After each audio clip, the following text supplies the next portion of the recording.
Law 3. Movement reveals the path. Stagnation is forbidden for all living beings. I had moved, not much, but enough to see a glimpse of the road ahead. Still, I didn't have the courage to continue, but through thought and motion, something had shifted.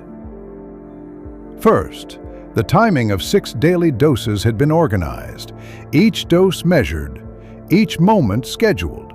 Total, 6 grams per day.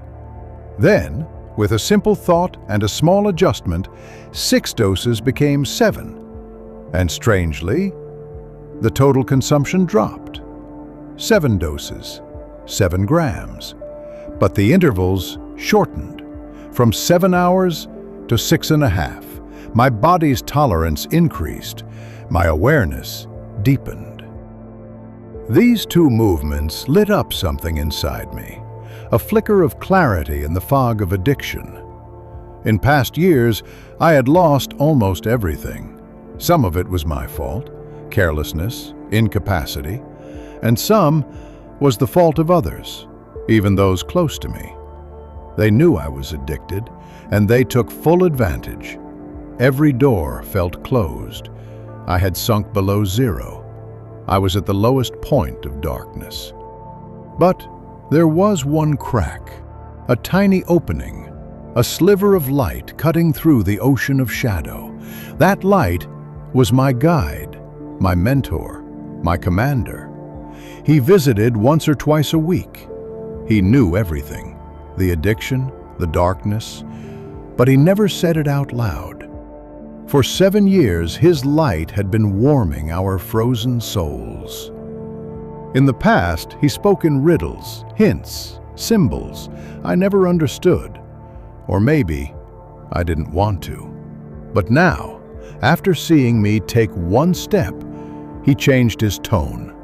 Still no direct words, but the metaphors became sharper.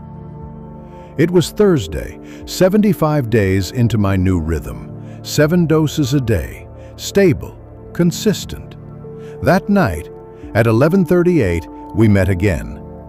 He began, as always, in the name of God. "Pull up the anchor," he said.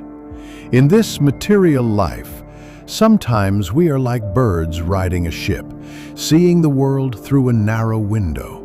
Sometimes we sail far in a small boat, dreaming of flight. And sometimes we stay stuck, not questioning why. We know we must move, but the storm holds us.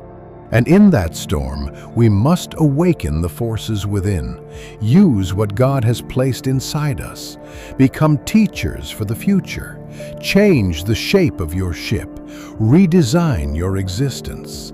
Yes, it's hard, but pull up the anchor, begin the journey, let your soul breathe again." He spoke of storms, of triangles of darkness, of the illusion of impossibility. He spoke of responsibility, of not blaming God, of not waiting for miracles. He said, "God helps those who move. Miracles come to those who act." And I understood, not that night, not fully. But weeks later, as I wrote these words, it became clear. The bird was me. The ship was my body. The storm was addiction. And the anchor was fear. He never said the word addiction. But he didn't need to. Because now I could see it. And I was ready.